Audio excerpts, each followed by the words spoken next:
Billy here on my daily commute. It's overcast. It was super foggy earlier. Fog's cleared up a little bit. Turn my music down. This is the Garth day. It's a Garth kind of day. So my wife and I finally finished watching Les Miserables, or Les Miserables. Les Miserables, however you say it. I listened to a French guy teaching how to pronounce Les Miserables. It was, they have this like guttural, it's not a like some languages, it's more of just a back of your throat. Les Miserables, Les Miserables. So Les Mis, and it is awesome. Watched it straight through years and years ago, and it's got great music. It's got a great story. It's based on a novel written back, I forget when, late 1800s, late 1800s. But it was, it's about the French Revolution, and it basically follows the adult life of a man named Jean Valjean. And he's put in this work prison camp for 20 years for stealing bread to feed his sister's son. So our sister's brother, or no, I think it was his nephew.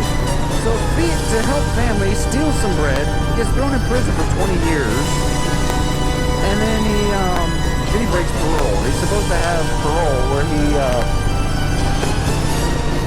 he's supposed to be on parole where he checks in constantly. He can't leave the city.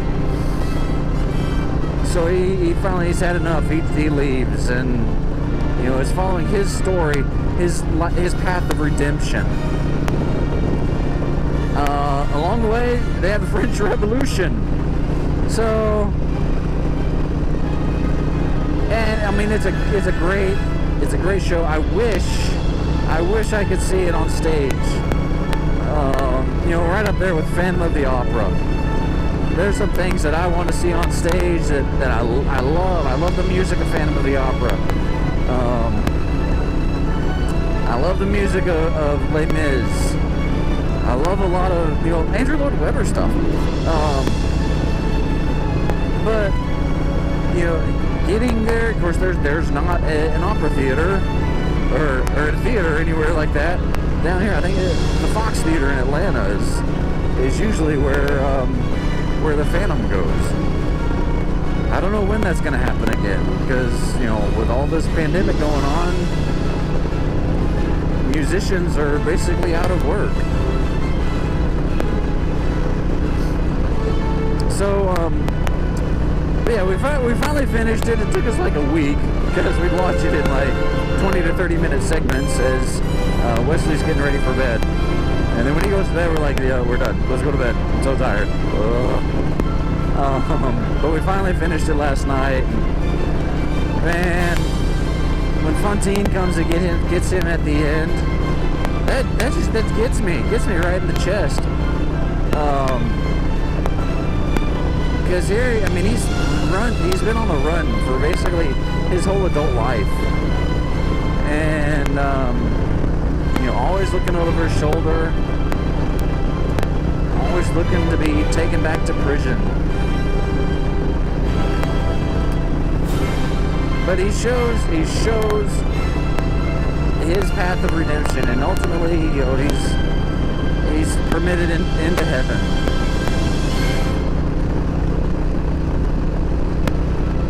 But it was great watching it.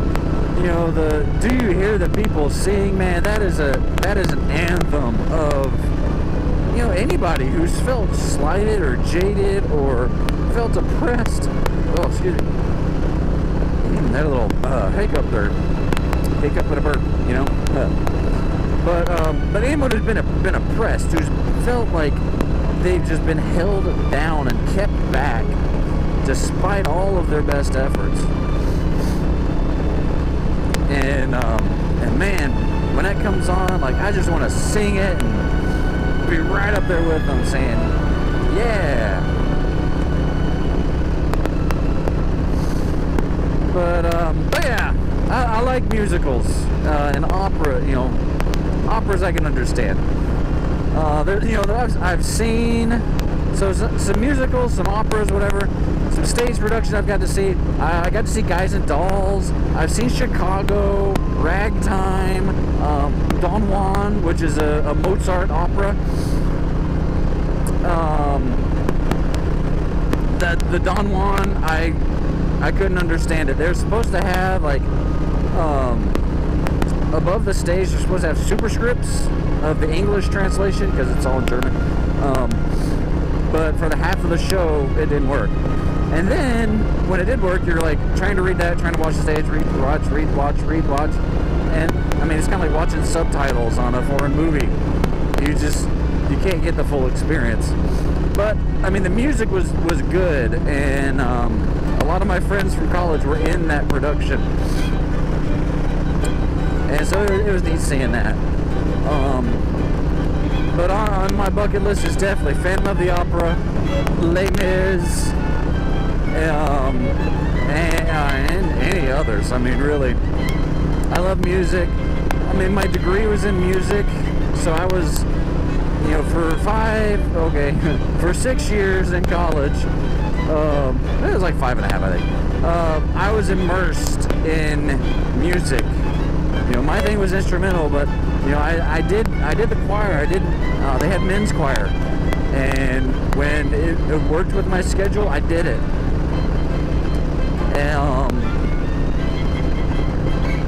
Because that one you could just join, and it was, you know, it was good. They were good singers, but yeah, I mean, it was open to more or less anybody.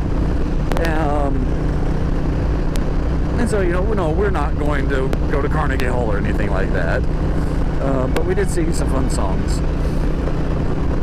So, you know, being among all the opera people, the vocalists, the instrumentalists, you know, being in that scene was just awesome, and I do miss it. Because, you know, since I graduated, really I haven't been able to do much with music. And it's kind of depressing sometimes. I've got a tuba at home that sits in its case, just gathering dust until, you know, I find an opportunity to use it. A couple years ago, I did a Christmas gig at a church in Baxley, and, you know, that was fun. I did some tuba lessons at the high school and elementary school, or in the high school and middle school in Baxley. So it's I like, you know, I stay involved where I can, and there's always Tuba Christmas, which I haven't been able to go for years, just because having kids, having other commitment, having other things going on that keep me stuck, because the nearest one's in Savannah. That's like 2 hours away. And telling my wife, hey, I'm going to be gone for another entire day while I go and have fun and play music. It's not very attractive to her. And I get it. Hopefully this year I can make it. But anyway, y'all, music is life. Could you imagine watching a movie without the music, without the soundtrack? It'd be kind of depressing. Hey, Mr. Sheriff? Oh, you're going... Oh, that's not Mr. Sheriff. That's Glenville Police. Wonder what you're doing here.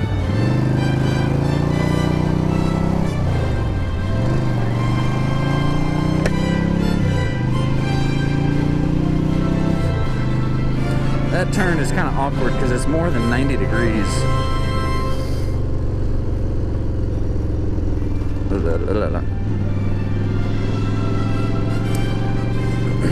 So I love music, and I listen to all types of music. Like today's Garth. I listen to Garth right now because I feel like listening to Garth. Other days I listen to classic rock a lot, R&B, 90s pop, 90s rock, alternative, today's hits. Whatever I'm in the mood for, I'll listen to it. And as long as it has a good, a good beat, a good rhythm, and and a decent message, I'll listen to it. I don't like those songs that are so raunchy, because it's disgusting. And all I can imagine is like these teenagers who listen to these artists, and I'm not going to call anybody out. Listen to these artists who for years have had good, fairly wholesome music, and all of a sudden they come out with this musical porn. And what's that saying about what's that telling the youth? Is it's okay to sleep with anyone you want, which is just destroying the country, really destroying the world. And don't argue with me on that, because that was a puddle. Because I teach it. I teach relationships classes. I've got all the statistics on how single parent homes do not set up kids for success. Yes, there are successful people that come from single parent homes, but they are the exception, not the rule. So anyway, I don't want to get on that rant, but I will listen to about anything, and I'll let this big old truck go first, and now I'm gonna go.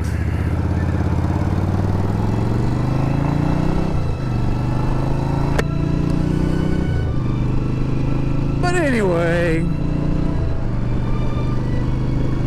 it's been a good day. Hope y'all have a good day. Well, it's still morning. It's about 8 o'clock for me, 8:15. So I hope everyone has a great day. Hopefully the humidity will go down a little bit. It's like 75 degrees, but about 96% humidity. Kind of nasty. Welcome to South Georgia, where you can take a shower in April and you'll finally dry off in October. But anyway, I hope y'all have a great day. Listen to some good music, and just be good to each other. Treat each other with respect. Name's Tuba Billy. Be sure you smash subscribe, like, give me a thumbs up if you like the video. If you don't like it, whatever. You're probably not listening to me anyway this long. Signing out. God be with you till we meet again.